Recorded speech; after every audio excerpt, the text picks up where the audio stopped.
Hello, this is Liam. It is February 8th, and today I want to talk to you about something that is really interesting in my opinion. I want to talk about Iceland and the latest eruption that has taken place. I want to go through with you the whole live stream throughout the whole day that's been taking place, show you and explain what I know and and all that happened in Iceland pretty much. Mind you, I am not a volcanologist, I am not an expert or anything. I just am some guy that is really interested in volcanoes and tectonic activity. Iceland is placed in between two different plate boundaries, the Northern American plate, where Greenland is settled, and the Eurasian plate, where Europe is at. Those two plates are splitting apart, and they are slowly splitting apart, and while there is usually no volcanic activity between these two plates, but there is obviously some magma and down there forming new crust on the Earth's surface. But Iceland is an exception because it also is Iceland is formed on a hotspot that is also coincidentally placed near a plate that is splitting apart. So each time the plate is splitting apart, it is forming new eruptions and forming new land for Iceland. So it is one of the more newer islands on Earth. And because the plate is splitting apart, we have to talk about the most recent eruption that happened in the Reykjanes Peninsula over here. The Reykjanes Peninsula, as you can see, it is really gets intersected by the plate itself, not the plate rift zone or the splitting apart of the crust is not exactly one region, one crack. It is based off of a variety of land masses, volcanoes, and other geologic formations. Over here, you could see all different kinds of mountains, all that stuff that has been. You could kind of see a trend going on as it is from the ocean, and you see mountains. These are what we would call tuyas, because these were once volcanic eruptions underneath glaciers. But we'll talk about that more later and probably in a future video. That if I ever will make it. But it's based off of six different volcanic systems. This Reykjanes Peninsula. In retrospect, it is actually one big volcanic system, and it has recently the two volcanoes that have been showing the most activity was this number three and number two. Number three was the earliest of almost volcanic activity, where it is called Ferdosviak. I cannot even pronounce the what is the name? I cannot pronounce it. Ferdosviak volcano. On number three, it is the smallest. It is more tourist friendly. And we've seen in Iceland multiple cases. There was three eruptions there, and started in 2020 or 2021, and then in 2022, and then an eruption in 2023. But that was more tourist friendly. But now we're talking about the eruption that has taken place in the Reykjanes Peninsula and the Reykjanes volcano. Excuse me, that is on number two. It is a way bigger area compared to Verdosviak, and it also is located in the town of Grindavik. And I could tell you right now, the people in Grindavik has been evacuated because the latest hazard report has noted that there is, well, first of all, there has been an eruption in the town of Grindavik, well, or very close to the town of Grindavik, as over. You could probably look right in here if I can maybe position the camera. There's a small, tiny bit right here. Only three houses were destroyed, but due to multiple tectonic earthquakes and spreading of the crust, multiple houses are destroyed from cracks on the ground. It's devastating to hear because the whole town was evacuated. The whole town and over 1% of the whole nation of Iceland has had to move out of that, pretty much. But it has been but this is not really what I really want to talk about the volcano. I want to really talk about is I want to go through with you the live stream that has been happening throughout the whole entire day. The eruption started around 11 and a half hours ago. If I can maybe pinpoint it exact time. If I can maybe get it. You can see it right here. It is currently erupt. Just this is the moment when it erupted. Multiple gases and all the pressure has been released. It started off as one small crack where the magma found a way to the surface and erupted, creating a big glow. You can imagine people, if they were able to see it, they would be fascinated about it, but yet also terrified because they don't really know what could possibly happen from here. And slowly in time, this eruption,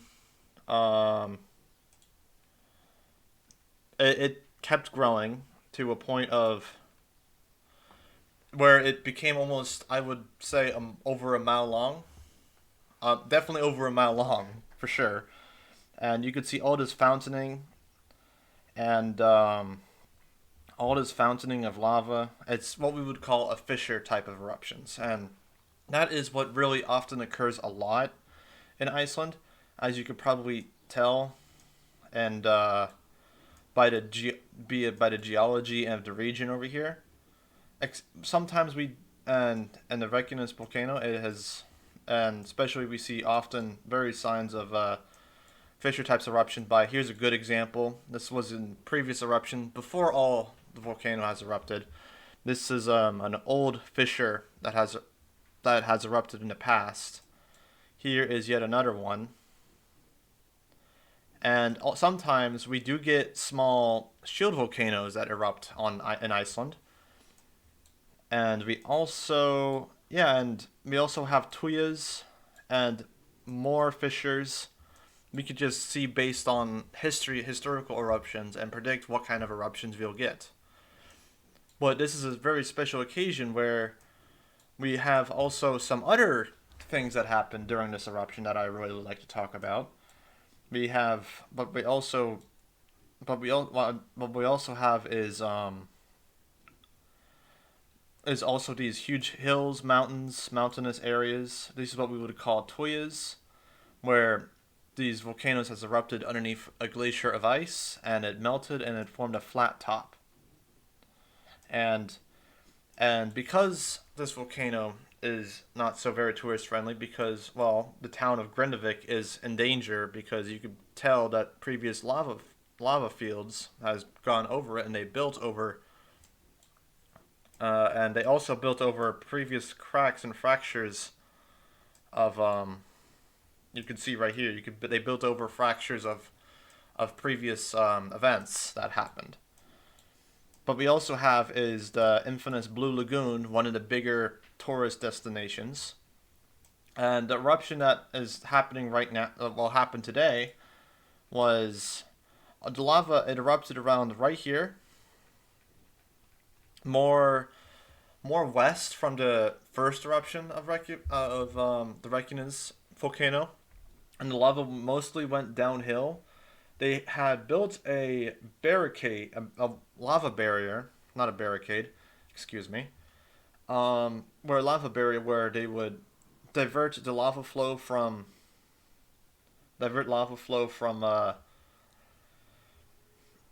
actually damaging great infrastructure, because the Blue Lagoon and the power plant actually powers a lot of houses in the Reykjanes Peninsula, such as the town of Njarðvík and Vogur, and more other towns that really need the hot water. It's really important infrastructure for Iceland. And the Blue Lagoon is a great tourist destination. So they built a lava barrier around it to hopefully divert the lava.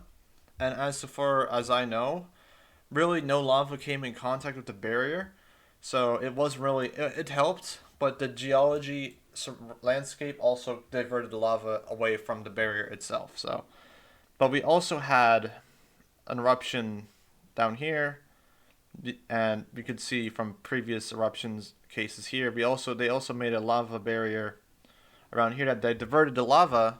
If you can maybe see it right down in here, you could maybe the lava barrier was taking place right here, but unfortunately the eruption also took place on the other side of the barrier, and it would have been close to town. But that occasionally is just the flaws of making lava barriers. It works sometimes, but it's not always 100% guaranteed. But continuing on with this eruption, it has this fissure itself has grown great lengths from previous eruption. I would say almost this right now is like 3 miles wide, long fissure eruption. It had a large amount of output. Time would go by. I think this would be the maximum. But it quickly you would notice that there are a lot of pieces in between it started to die off, especially on the southern side of the eruption that has taken place. It has started to die off a lot more. As the dawn also began to the shaking, but started to die off slowly more. But the shaking of the camera of the live stream is from the wind itself. It is not really earthquakes or any tectonic activity. Another interesting thing is if it will load.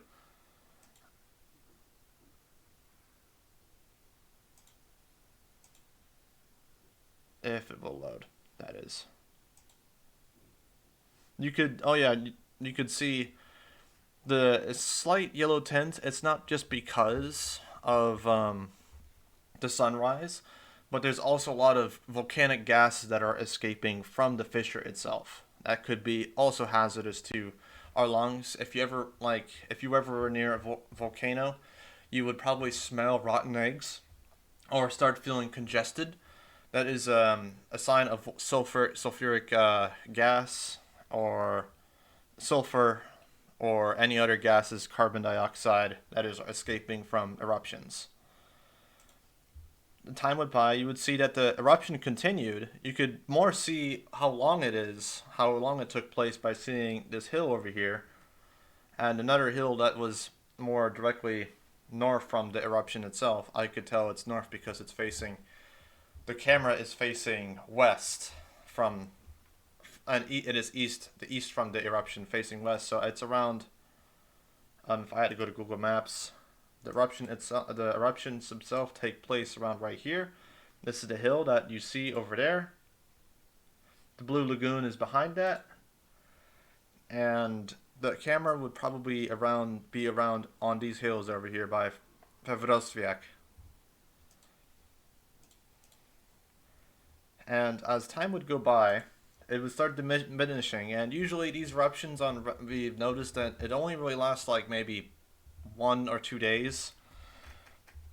Occasionally we have the output is intense, but it will die down quicker because of the major amount of output volume that the volcano is erupting, pretty much. Let's see, because there is something also that interesting happening, is that you could see not just only gases, but as if you would elapse time, you could start seeing that as maybe if I could find it a good.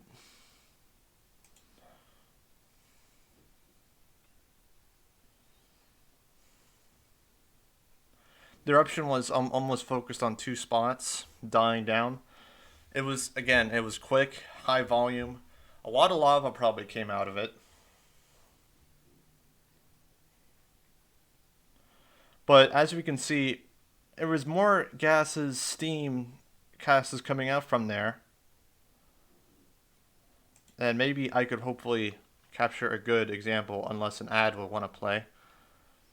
Because I already had that happen way too many times.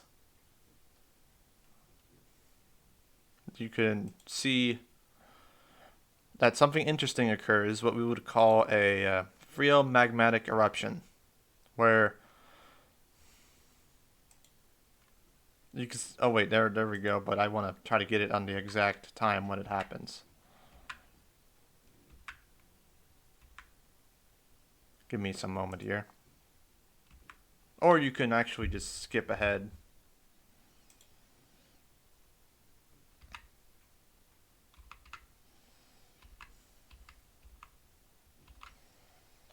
As the helicopter over there is going down there, you could start to see that more darker smoke, what we would call ash, is starting to develop. More gases around where the fissure previously erupted.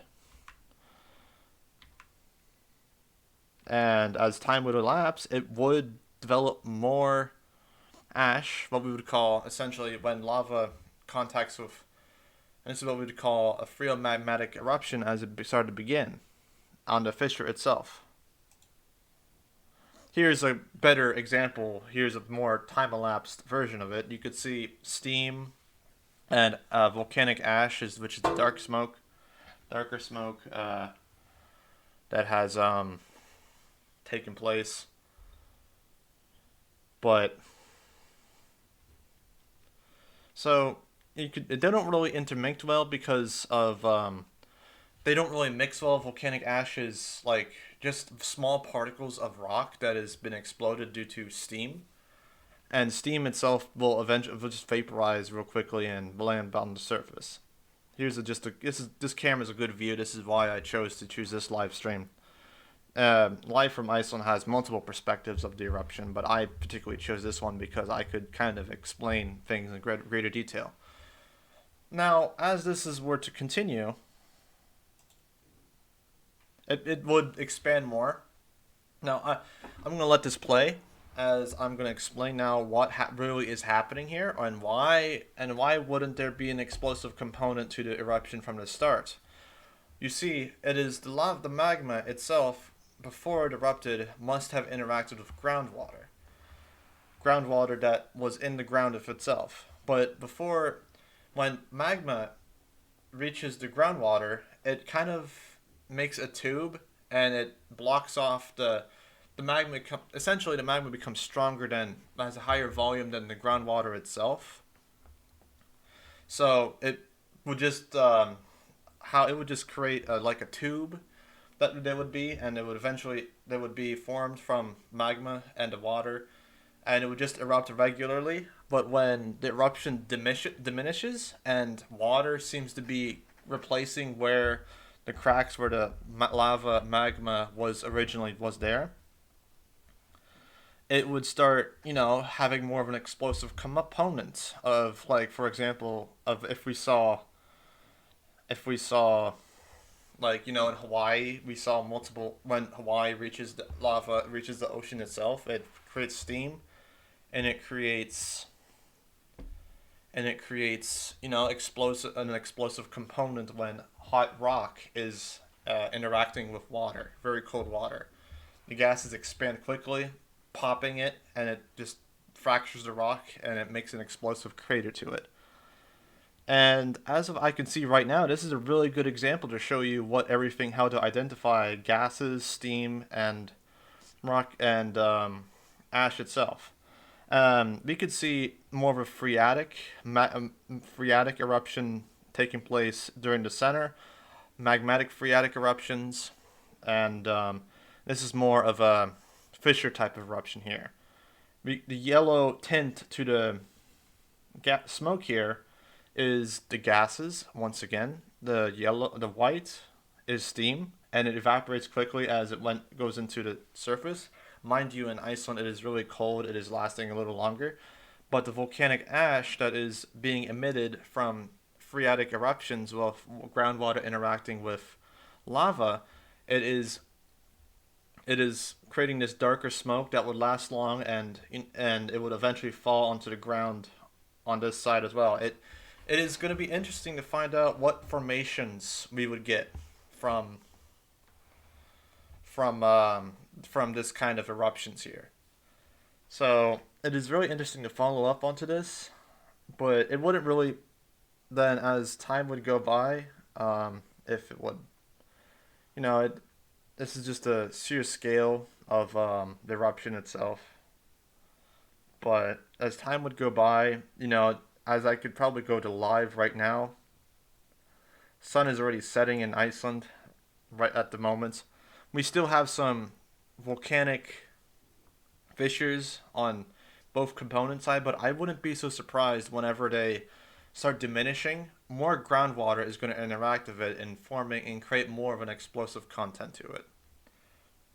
And these what we would form Mars, or Mars is a good example for some lakes that has. Let me see. Here's a good lake. I can't pronounce the name, but here's are some good forms of Mars, where magma and groundwater interact with each other and make more of an explosive crater. Here's one. There's some that filled in with water, and there's some regular, craters itself. But I wouldn't be surprised if we were to head up all the way to the United States and into Idaho. If I can find it, because I need to. Okay, shoot. There is Here we go. There's this lava field in Idaho, and I got this. I learned this from a video of myself that I was interested in. I thought it was really good to show the Great Rift, and we would get these kind of, because we also had a fissure eruption in Idaho as well from around 2,000 years ago. This is what we call the King's Bowl. It is more of an eruptive crater, where originally the fissure was, a straight line. You could see where the magma came out of, called the Great Rift. But here, it had more of an explosive content where rock kind of was ejected everywhere, due to the interaction of groundwater. And we call that the King's Bowl. It is just a smaller volcanic eruption that happened in 2000 and 2000 no, not 2000, 2000 years ago. Yes. But that is a good example in Ohio. I mean, not Idaho. I apologize. But anyways, I hope I kind of explained to you what is really going on. It really particularly piques my interest, and I've hoped, I haven't really made a video or anything lately, but this is something interesting that I really wanted to cover for you guys, and I thought, this is something I gotta share. So, mind you, I am not a professional volcanologist. I am not a geologist, but I am hoping to one day go to college for it. I am planning to go on more there and later in life when I am more financially ready or financially stable. But anyways, I hope you guys have a great day. This has been the Reykjanes Peninsula and volcanic eruption and the Reykjanes Volcano on February 8th of 2024. I am looking forward to more eruptions in this periodic time of our lifetime of volcanic activity in the whole entire Reykjanes Peninsula. And I'm looking forward to making more videos in the future. I wish you a good day, good night, wherever you are.